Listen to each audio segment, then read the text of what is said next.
इस वीडियो में पढ़ने वाले हैं सर्वनाम। तो देखो, जो शब्द संज्ञा के स्थान पर प्रयोग किए जाएंगे उन्हें हम बोलेंगे सर्वनाम। अभी हमने पिछली वीडियो में देखा था कि संज्ञा क्या होता है। किसी व्यक्ति, वस्तु, जाति, भाव के बोध कराने वाले शब्दों को हम संज्ञा कहते हैं, या फिर किसी के भी नाम को हम संज्ञा कहते हैं। तो उस नाम की जगह जिस शब्द का हम प्रयोग करेंगे, इस्तेमाल करेंगे, उसे हम कह देंगे सर्वनाम। ठीक है।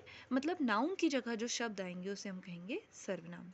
जैसे एग्जाम्पल में देखें आप, राम स्कूल गया था, राम ने पढ़ाई की।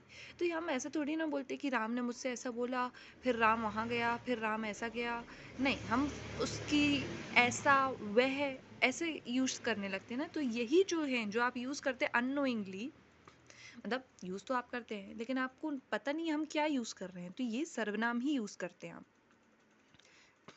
तो अगर देखा हम मुख्य कितने प्रकार के सर्वनाम होते हैं, तो देखो, पहला हमारा पुरुषवाचक सर्वनाम, पर्सनल प्रोनाउन। ये किसको बताएगा? मैं, तुम, वह, ये याद रखना। ठीक है। First person, second person and third person. पुरुषवाचक में पुरुष की बात की जाएगी, और पुरुष हमारे 3 प्रकार के होते हैं, समझ लो आप, first, second and third person.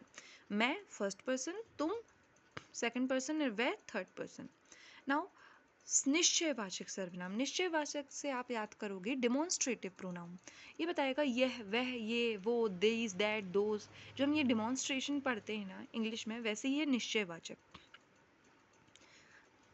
फिर थर्ड आपका हमारा आएगा प्रश्नवाचक सर्वनाम। इसमें हम प्रश्न करेंगे। जैसे राम आया, राम की जगह हम कौन सा यूज कर रहे हैं? कौन आया।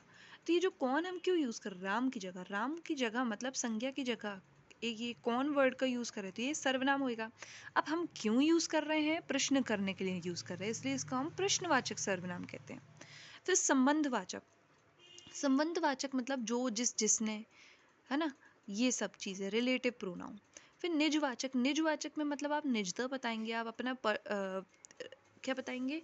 पोजेशन बताएंगे, जैसे स्वयं, खुद, मेरा, अपने, आपका, ये सब। ठीक है। अब देखो, मैं किस प्रकार का सर्वनाम है? मैं है पुरुषवाचक, मैं, तुम, वह। ठीक है, 3 पर्सन से याद किए थे हमने। कौन किस प्रकार का है? कौन है प्रश्नवाचक, जो मेहनत करता है। अब जो आ गया, जो आ गया मतलब आपको निश्चयवाचक ही लगाना है। ठीक है।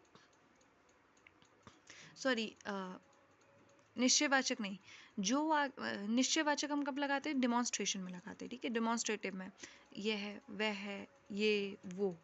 जो, जो जैसा जिसने, ऐसे याद करो, जो जैसा जिसने संबंध बताएगा। ठीक है। यहाँ पे भी मैंने गलत कर दिया था, एंड अगेन देखो वही गलती दोहराई है। चलो और देखते हैं हम। जो काम करेगा वही सफल होगा। अब जो और वही, जो क्या बताएगा आपको? जो बताएगा आपको संबंध। और वही क्या बताएगा आपको? वही बताएगा आपको निश्चयवाचक, वही, वह, वो। ठीक है। इनमें से कौन निजवाचक सर्वनाम है? स्वयं। ठीक है। उसने मुझे बताया कि वह आएगा। मैं वह कितनी बार और कब यूज हुआ है? देखो, वह हुआ है, अच्छा इसको मैं बताती हूँ आपको। कौन आया है, कौन प्रश्न पूछने के लिए यूज हुआ है। कौन सा सही वाक्य है? जो आया है वह मेरा दोस्त है। तो ऐसे तो आपको वैसे ही पता चल जाएंगे। ठीक है। बाकी आप देखो, ये वाला, उसने मुझे बताया कि वह आएगा। देखो, इसमें मुझे पहले से नहीं पता था, इसलिए मैंने डोंट नो कर दिया था। तो आपको ये बताना है। अब देखो, पहला वह आएगा पुरुषवाचक के लिए, उसने मुझे बताया। किसने? एक पुरुष ने। कि वह आएगा मतलब निश्चयवाचक, दैट पर्सन आएगा। वह, वही, वो, ये, वो। ठीक है। तो इसी के साथ हमारा सर्वनाम कंप्लीट होता है।